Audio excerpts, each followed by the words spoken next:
अस्सलामुअलैकुम, नमस्ते, सत श्री अकाल। कैसे हैं आप लोग? उम्मीद करती हूँ ठीक होंगे, खुश होंगे। मैं हूँ हज़ीका अली और मेरे साथ हैं तारिक नियाज़ी। अस्सलामुअलैकुम, नमस्ते, सत श्री अकाल। उम्मीद करता हूँ ठीक होंगे, खुश होंगे। दोस्तों जहाँ रहें खुश रहें, माँ बाप का ख्याल करें क्योंकि माँ बाप है तो सभी कुछ है। आज की हमारी वीडियो है बहुत interesting, Kashmiri gold medalist girl से स्टार्ट करते हैं अपनी वीडियो को। Let's start.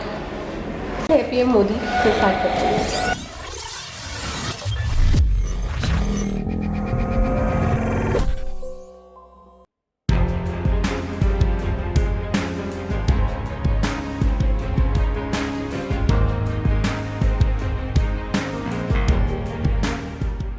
16 दिसंबर 1971 का वो दिन भला ये हिंदुस्तान कैसे भूल सकता है, जब देश के जवानों ने पाकिस्तान को धूल चटाते हुए हिंदुस्तान को विजय दिलाई थी।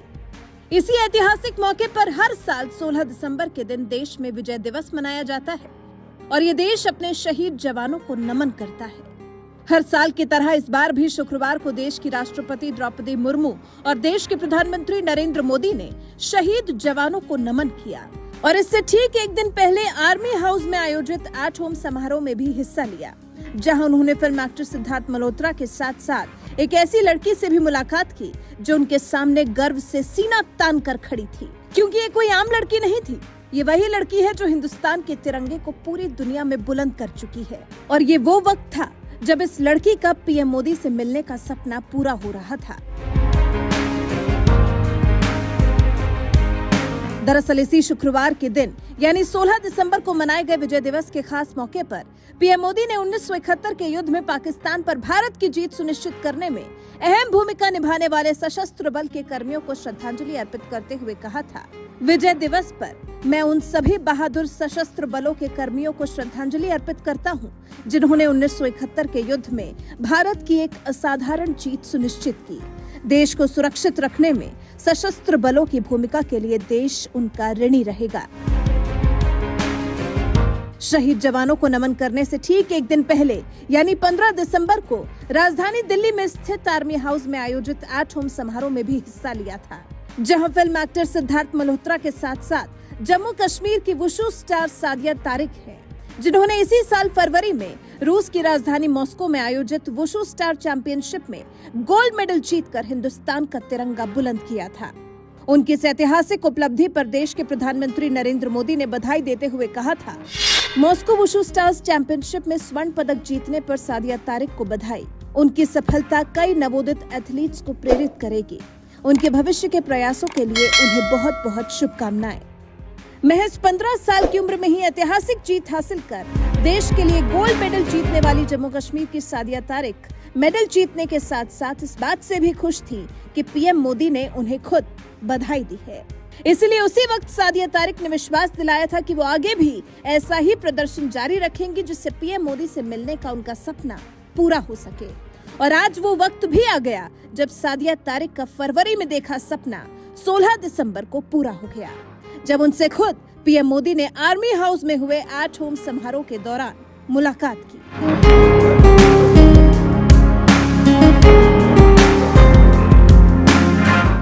पीएम मोदी से मुलाकात की तस्वीर ट्विटर पर शेयर करते हुए खुद सादिया तारिक ने कहा, पीएम नरेंद्र मोदी से मिलना मेरे लिए सम्मान की बात है। मुझे नरेंद्र मोदी सर को अपने बारे में बताने का मौका मिला। पीएम मोदी से मुलाकात करके फूले नहीं समा रही वुशु स्टार सादिया तारिक के बारे में आपको बता दें, जब वो 3 साल की थी उसी वक्त पिता तारिक अहमद लोन और मां माइमोना ने उन्हें ताइक्वांडो में एडमिशन दिला दिया था, क्योंकि माता पिता चाहते थे कि उनकी बेटी एक दिन देश के लिए अंतर्राष्ट्रीय स्तर पर खेले। लेकिन थोड़े दिन बाद उन्हें वुशु अच्छा लगा तो उन्होंने इसे अपना लिया। सादिया के मुताबिक बीते कुछ सालों में श्रीनगर में पनपे हालात और कोरोना की वजह से उनकी तैयारियां बंद हो गई थी।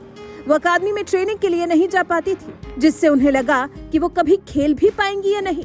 लेकिन माता पिता, उनके कोच और राष्ट्रीय कोच कुलदीप हांडू उनका हौसला बढ़ाते रहे, जिसके दम पर इसी साल फरवरी में उन्होंने रूस की राजधानी मॉस्को में आयोजित वुशु स्टार चैंपियनशिप में गोल्ड मेडल जीतकर हिंदुस्तान का तिरंगा बुलंद किया। बहरहाल, हिंदुस्तान का नाम रोशन करने वाली कश्मीर की सादिया तारिक के बारे में आपका क्या कहना है?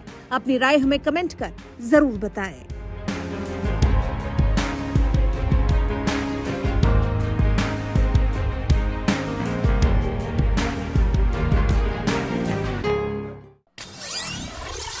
जी जनाब, वही इवेंट्स वगैरह जिस तरीके से हमारे यहाँ चल रहे थे, इसी तरह वहाँ हमारे यहाँ तो एक शोक का समा था समझो।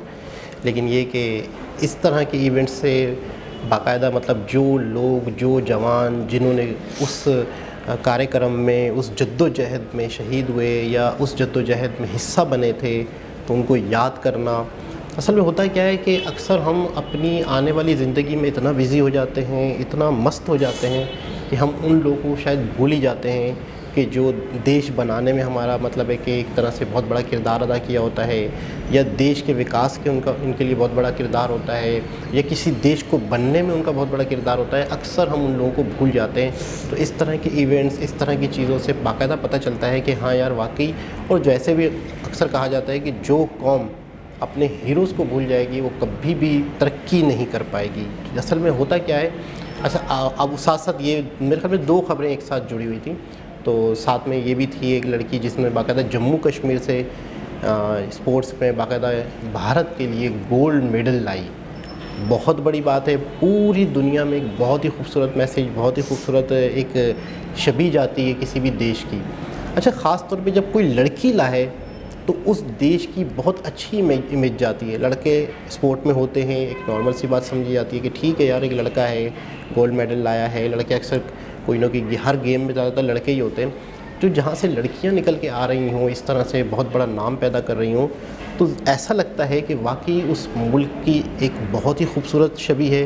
उस मुल्क के अंदर बाकायदा लड़कियों को, औरतों को एक अच्छा सम्मान दिया जाता है, एक रिस्पेक्ट दी जाती है हर शोबे में, चाहे कोई भी शोबा हो।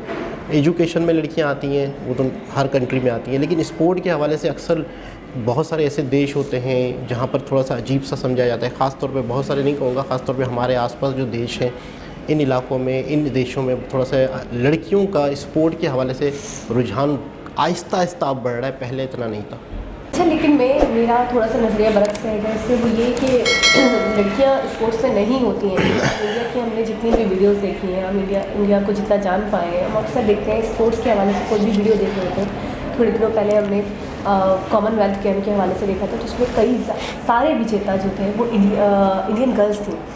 तो मेरा तो उस वक्त, उससे पहले मैं भी ऐसे ही सोचती थी कि शायद स्पोर्ट्स लड़कियों के लिए नहीं है, लड़कों के लिए है। स्पोर्ट्स में लड़कियाँ कैसे आएंगी, बेचारे हम इतने सनफे नाजुक होते हैं, हम कैसे कर पाएंगे कुछ भी। क्रिकेट में मैंने सुना था कि वुमेन है, लेकिन उसके अलावा मैं दूसरे स्पोर्ट्स के हवाले से नहीं मानती थी कि वुमेन आएंगी। बॉक्सिंग के हवाले से तो मैं कभी एक तरीके से मेरे लाशऊर में भी कभी नहीं था, मेरे कभी सबकॉन्शियस माइंड में भी नहीं आया कि यार बॉक्सिंग में एक लड़की जा सकती है। हाँ, हम अमेरिकन्स को देखते थे, हम फॉरेनर्स को देखते थे, अंग्रेज़ों को देखते थे कि उनके यहाँ वीमेन भी होती हैं, मैन भी होते हैं। लेकिन एशियाई कंट्रीज़ के हवाले से अगर मैं थोड़ी सी बात करूँ तो हमारा बिल्कुल ही दिमाग उस तरफ नहीं जाता था। लेकिन कॉमनवेल्थ गेम के बाद मुझे ऐसा लगा कि लड़कियां क्या नहीं कर सकती, लड़कियां किस स्पोर्ट में नहीं जा सकती, किस फील्ड में नहीं जा सकती। कोई ऐसी फील्ड नहीं, कोई ऐसे स्पोर्ट नहीं, कोई ऐसी जगह नहीं है जहाँ लड़कियां नहीं जा सकती। लड़कियां सब कर सकती हैं। अच्छा, अभी ये वीडियो जो टोटल घूम रही थी इसके लिए, वो थी सादिया तारिक की। ये वीडियो उन्हीं के हवाले से थी कि वो एक कश्मीरी गर्ल है, लेकिन वो गोल्ड मेडलिस्ट बनी।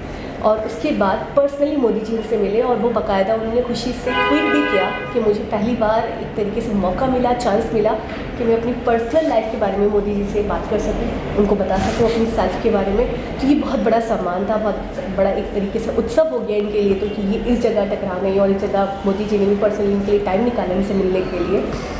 एक चीज़ जो मैं नोटिस कर रही थी, वो ये नोटिस कर रही थी कि जब वो 3 साल की थी तभी उनके पेरेंट्स ने उनकी एक तरबियत शुरू कर दी, तभी से उनको एक प्रिपेयर करना शुरू कर दिया कि जी आपको इस फील्ड में जाना है, जी आपको ये करना है। 3 साल का महज बच्चा क्या होता है, मतलब उसको क्या पता, वो सही से बोल नहीं पाता, सही से खा नहीं पाता, उसको इतनी तमीज़ नहीं होती क्या अच्छा क्या बुरा।